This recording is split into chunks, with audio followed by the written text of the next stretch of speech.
Yo, what is going on, y'all? I'm Cavell Anderson, and we are back with another video. And this one, I've been kind of looking for some really good content to give people a little bit of inspiration, motivation, and kind of understand a lot of the topics that I talk about here on the channel. Hearing it from me, I understand if you've seen me be bullish the entire time with no wavering at all, it could be harder taking some positive things from me because you just automatically start to believe I'm gonna be positive about anything. But when you start to hear other people around the community, around the space saying certain things, I believe that it resonates with you a little bit more because you can actually see a lot of other people are coming to the exact same conclusion. So we're going to be jumping into this video from a massive creator. He has almost 1 million subscribers, and he's going to be talking about NFTs. He's going to be talking about what's going to make them valuable and things like that, and some of his takes and stuff on it. And I think that a lot of it will probably resonate with Veve a little bit more. So you'll start to understand, you'll start to see, like, I think that what's most important for Veve investors and investors in general is to absorb as much knowledge and information as you possibly can. This is what's going to allow you to have a solid foundation of information that you can pull on at any time, and you can really see the big picture and understand what's happening. Because if you don't take the time to do that, if you don't take the time to absorb this type of information, then that's just going to leave you in a place where you don't really understand. You're going to be upset. You're going to be worried, scared. You could paper hand. Like, who knows? Lots of things can happen when you're uninformed. So be sure to keep educating yourself. Never think that you know too much. I actually love doing this. I love understanding other people's perspective, because this guy, like, how he sees the space to me is important. He has 1 million people listening to him. So that's very important. But yeah, that being said, be sure to drop that thumbs up, subscribe, turn on notifications so you stay updated. And yeah, let's jump into the video, y'all. NFTs have fallen off a cliff. During the first couple months of 2022, the NFT market continued to grow, even while the crypto market declined, then crashed again. Now the NFT market has also fallen. So how bad is it? OpenSea, the world's largest NFT marketplace, reported a 75% drop in sales volume. The average sales price for a Bored Ape dropped by more than half. The average cost to buy an NFT was nearly $1,800, now barely over $400. Oh, and you can't forget about the poor fella who bought Jack Dorsey's first tweet for $2.9 million and then tried to resell it a year later, and the highest bid was $10K. So does this mean NFTs are dead? I didn't even know that happened. Like, that's what you get, to be honest. That's completely what you get. Like, somebody's first tweet is not a collector's item. Like, maybe, like, see, the thing about collecting is you got to understand that when something's new, when something has never happened before, it's going to take time to become valuable. So let's say, like, Twitter shuts down 10 years, 20 years from now. Okay, that might actually be worth the 2.9 million, but no one else is about to be stupid enough to pay that type of price for that, because it's not valuable. It's not a real asset. It was just something that was hyped up. The NFT space is not about what people are presenting it as when you see stuff like tweets selling. The NFT space is about utility. What can you do with these items? It's about doing things. It's not about just collecting, because even the Veve collector side of things is that's why some people stay away from comics, because it's more speculative. The comic book doesn't necessarily have the same history as the physical. The physical has really been through things in the physical world. So from my perspective, I think that respect does come over to an extent. I don't think that it's going to be a one-to-one thing here, though. I don't think that, okay, this is a $3 million comic in the physical world, that means it's going to be a $3 million comic on Veve. I don't think that that's how that works. I think that it will be a percentage of that price. Maybe we can see some get up to 300K or something. Who knows? But I think that what's really going to be the driving factor in this space is the utility and what you can do with these things. And that's the key component that's been missing from a lot of NFTs, which is why most people see them as scams, because they were all scams. So yeah, like, that being said, man, the space is much deeper, and people need to take the time to understand it. It's very huge. It can be very big, and you'll be very bullish once you really figure it out. A year later, and the highest bid was $10K. So does this mean NFTs are dead?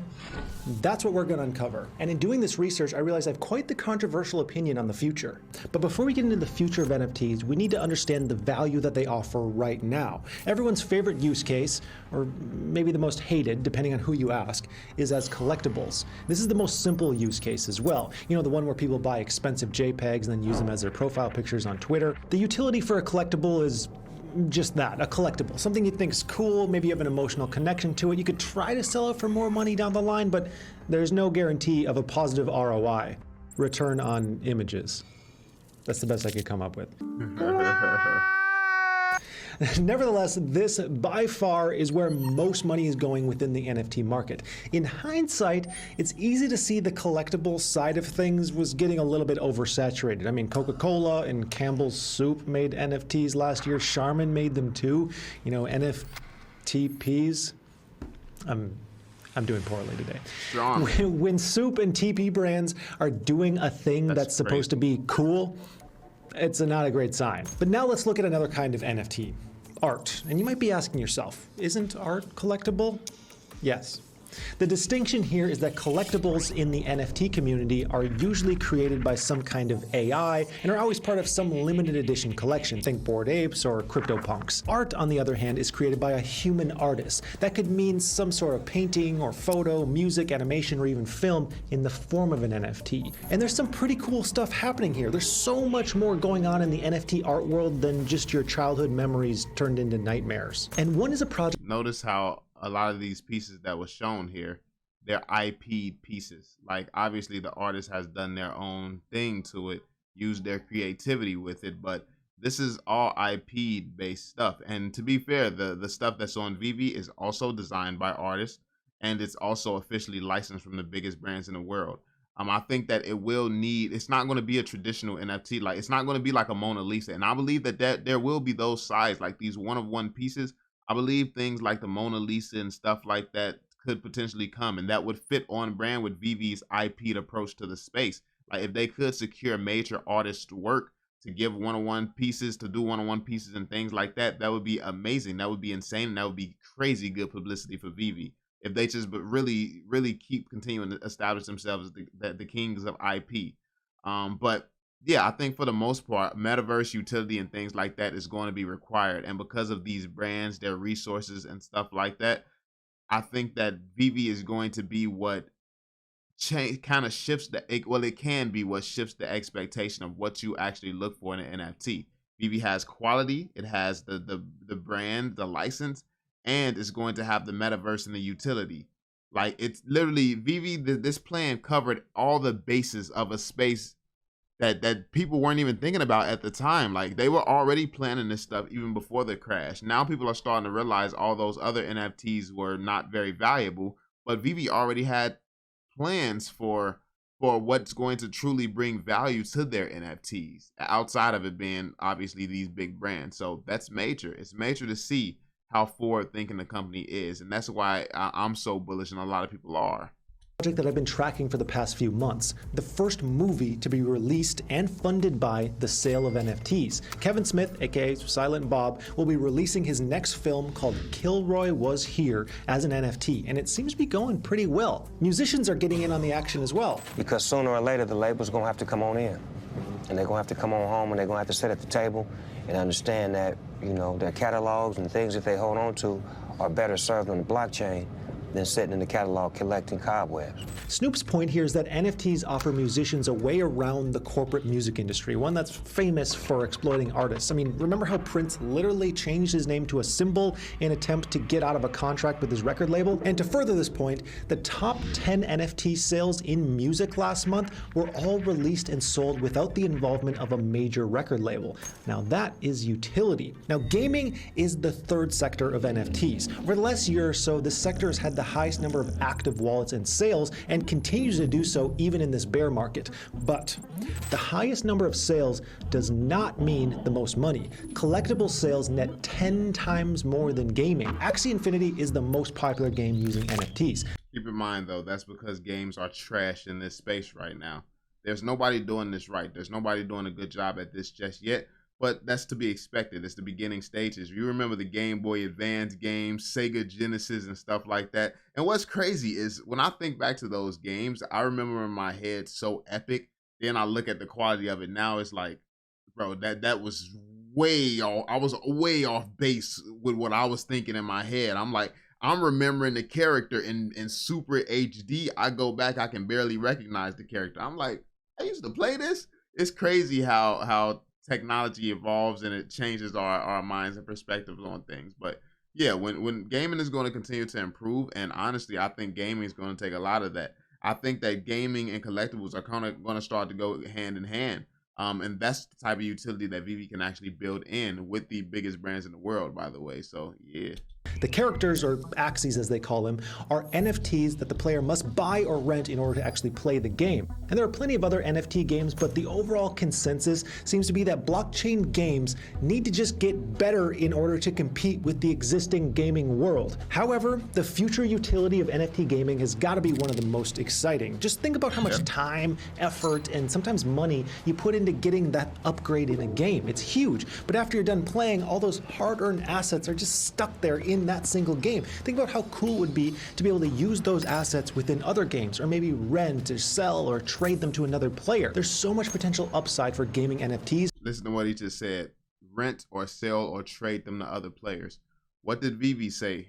Renting. People always ask, why would someone rent these NFTs? Maybe people aren't renting NFTs just to hold Todd or take a picture with Todd. Maybe Todd unlocks something in a game, and that is the reason to rent. So yeah, I think that that's what the NFTs are kind of going to move to. I think that it's going to move to bringing value in things like games, in the Veveverse, to events and stuff like that. And I think that that's the future that we're moving to. Yeah, like, so that's going to be the reasons to rent. That's going to be the reason that people want to do this. And honestly, people who have accumulated a lot of stuff that is going to be rented and used, I mean, those people are going to be sitting pretty to open like shops and things like that where they can actually profit during it and get some residual income from this. So yeah. But the challenge here is to keep these things games. We don't want every game to turn into a job, and I think that's what they kind of are right now. Now, metaverse NFTs are the fourth sector of NFTs, and much like gaming, this sector still has a really long way to go before we see its true potential. And see how he's separating all these spaces: gaming, metaverse, and collectibles. I think that they are separate things, don't get it twisted, but I think that they're going to mesh together a lot more, where it's going to be kind of hard to tell. So in the metaverse, I believe you're going to have schools, you're going to have businesses like Amazon. Maybe you'll be able to meet your lawyer, like a lawyer's office in the metaverse. People who like Disney collectibles and stuff like that, they're going to need lawyers at some point for something that they have going on in life or something. Like, I believe that a lot of business is going to be done through the metaverse. But I also believe there is going to be gaming sites where you can go and have fun, and that's where all the kids are going to be. It's going to be just like the physical world. There's places for everything. Like, you can go to the hospital if something's going on with your health, or you can go to a gaming arcade, or go to Six Flags or some, Disney World. Like, there's different locations in the physical world for everything, and I think that that's what the metaverse is going to have. The only question that I have is, how is Veve going to go about this? Are they going to try to tackle all these areas? Is their metaverse going to be covering all of these different things? Is that the plan? Like, I know that it doesn't happen overnight. It's not going to be immediately. More than likely, what makes the most sense for Veve is to start their metaverse off in a place where you can just see your collectibles, and then you can maybe play some games or something around it. Maybe have some type of movie theater where you partner with some companies like Disney Plus, where you can watch some TV there or something. But are they planning to evolve into this next level metaverse where you can have an Amazon partnership where you can start to order stuff directly from the Veveverse and then have it shipped to your door, like Ready Player One? They've already said that the goal was Ready Player One. So if that goal is really what it is, then Veve is going to be insane, to be honest. A long, long way. But wait. You say to yourself while watching this video in your left hand, and your name also happens to be Matt. There'd be any Matts out there who are doing that are freaked out right now. But you might be saying, we already talked about gaming. Isn't metaverse and gaming NFTs the exact same thing? Well, not exactly, no. Think of it like this. A metaverse NFT is like the deed to land. Then let's say an office space is built on top of that land. This space is home to a thriving business. The office space itself is more like a gaming NFT, an NFT built on NFT land. I know it gets dorky really quickly. It's like dork built on kind of more dork. But much like the real world, land in the metaverse is not cheap. The average cost of a sandbox land piece is $2,300. And they've been purchased for far more, as much as $500,000 depending on location. But despite all the talk about the metaverse recently, the sector is actually still quite small. In fact, metaverse NFTs only make up about 1% of all sales by number of transactions. So even though there's massive hype, this sector, at least in terms of NFTs, has stagnated, at least for now. Now let's take a look at utility NFTs. These NFTs offer the holder some sort of utility. Think, does this NFT solve a real problem? Does it have a defined function? If so, then you probably have a utility NFT. Probably the most well-known of this type is the Ethereum Name Service, or ENS. ENS provides holders a readable name for their Ethereum wallet address. Instead of something like this, you get something like this. ENS addresses are still quite popular, especially after the domain name 000.eth recently sold for 300 ETH. But there's more to utility NFTs. A company called StockX that sells rare sneakers, collectibles, and electronics use these artistic NFTs as a kind of voucher for the real item within their warehouse. So you can buy the NFT and then trade it or sell it on their marketplace, or redeem it at any time for the real item. There's also promising uses for the medical field. Right now, there's a company called iMedis who's trying to move patients' medical records onto the blockchain. This will make them accessible to any healthcare provider, no matter where the patient is or which doctor they see. They also plan to make patients' medical data anonymous, meaning they would. That's huge. That's huge.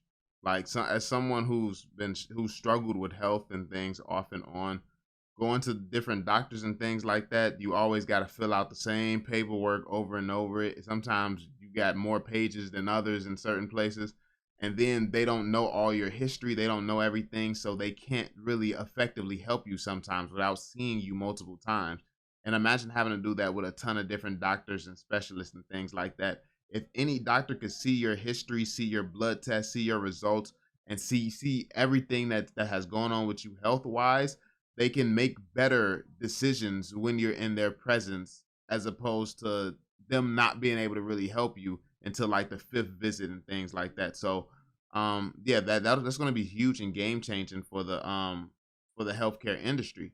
And I love the fact that he's going over the different aspects and use cases of NFTs, because people, and especially in the VV community, kind of think that it's only about just collecting and things like that. No, like, VV could partner with some of these healthcare companies and stuff like that in the future. We could see different sides of VV. I don't know if that would ever be in their plan, since VV is a collectibles app right now, but who knows? Like, that's the thing. Amazon started as just a bookstore, so maybe they evolve from just a collectibles business, and they start to focus on the broader NFT space, because with the IP, you're already in the best position. Like, you're already in the best position. You have all the IP. You're going to have a lot of traffic. You might as well attack different things, because these people have needs, which means if you can meet those needs alongside what you're already doing, you already have a huge consumer base that could potentially start using some of these other services that you have to offer, because you're going to have their attention, especially once they build out the VVverse the way that they envision. So yeah, it only makes sense for that to be the next step. Would allow patients to sell their anonymous data for research purposes and actually make some money doing it. So maybe you have an especially small body part, like a medical anomaly. You might be able to profit off that information. Crazy. All y'all dudes out there with little, all right, let me let me chill. Hey, I can't relate. Let me see what I'm saying. Let me just. Passive income. In the first half of 2022, utility NFTs have lagged far behind collectibles and gaming in nearly all metrics. But I think that this will likely be the highest value area 10 years from now and 20 years from now. And before we get into the future of NFTs, I want to tell you about today's sponsor, FTX. You guessed it, FTX. There's one place. Was all this scope in telling scientific? Must have been written by a bunch of Scorpios, am I right?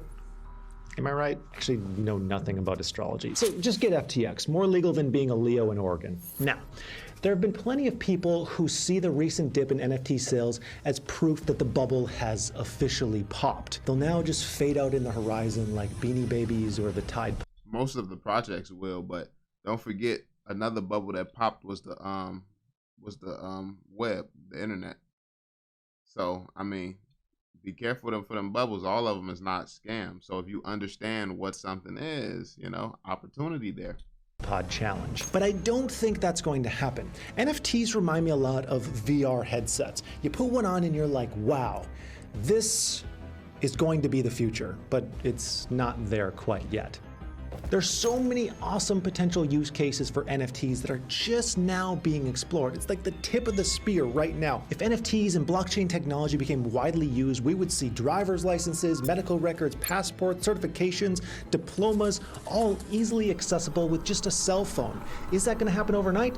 Obviously not. And it Sounds a lot like some stuff that I talk about, man. Sounds like this is why it's important to watch this stuff, because you'll hear me say this stuff and it'll sound like I'm crazy. But then when someone else really breaks down the use cases and true value of an NFT, you really start to understand, oh, it can really be used for all this stuff. This is why everyone's coming to the same conclusion, because it's about the understanding of the technology, not understanding what is being used for today. All these people doing out here with these NFT projects is trying to make a quick buck. They're not actually using it to its maximum potential because they haven't needed to. If you can get somebody to pay millions of dollars for an NFT without adding anything to it, why the heck would you take the time to build an actual business? Makes no sense.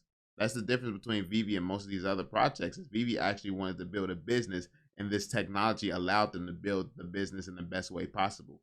probably won't even happen in the next couple years, but this is exactly what NFTs are perfect for: verifiable digital ownership. So breaking down NFTs into different sectors is a useful way to see how the space is developing, where the money's going. But these sectors often intersect one another, and they certainly aren't set in stone. And with that in mind, I believe there'll eventually be a flippening of NFTs. This is my controversial opinion. Collectibles will continue to exist, but they'll no longer be what everyone thinks when you say NFT. Likewise, art as NFTs will just solidify as a new medium for digital art. It makes sense. Music NFTs make a lot of sense as well in a time where most artists get popular on social media anyways. Then blockchain games and the metaverse. Those will hang around but need a whole lot more work before people actually want to use them on a daily basis. It's the utility NFTs where I believe the large-scale adoption of this technology begins and stays. And don't get me wrong. Another creator talking about the utility. JPEGs are kind of cool, but the idea of not having a paper social security card, or having verifiable labels to help combat counterfeit goods, or having a truly tamper-proof shipping label, that seems like the real future to me. Products and services that solve real-world problems. Amazing.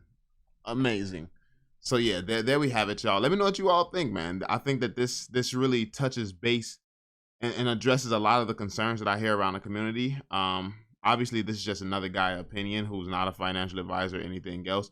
But this is just to show you how many people out here are seeing the same things and understanding where this space is actually going to go. And it's important. This is why it's important to do research and you hear what's out there, because you can tell who understands and who don't really quickly. Like you can easily figure that out, especially if you understand yourself. So yeah. Let me know your thoughts in the comment section down below, fam. Be sure to drop that thumbs up, subscribe, and turn on notifications, and I will catch you all on the next one. Peace out, y'all.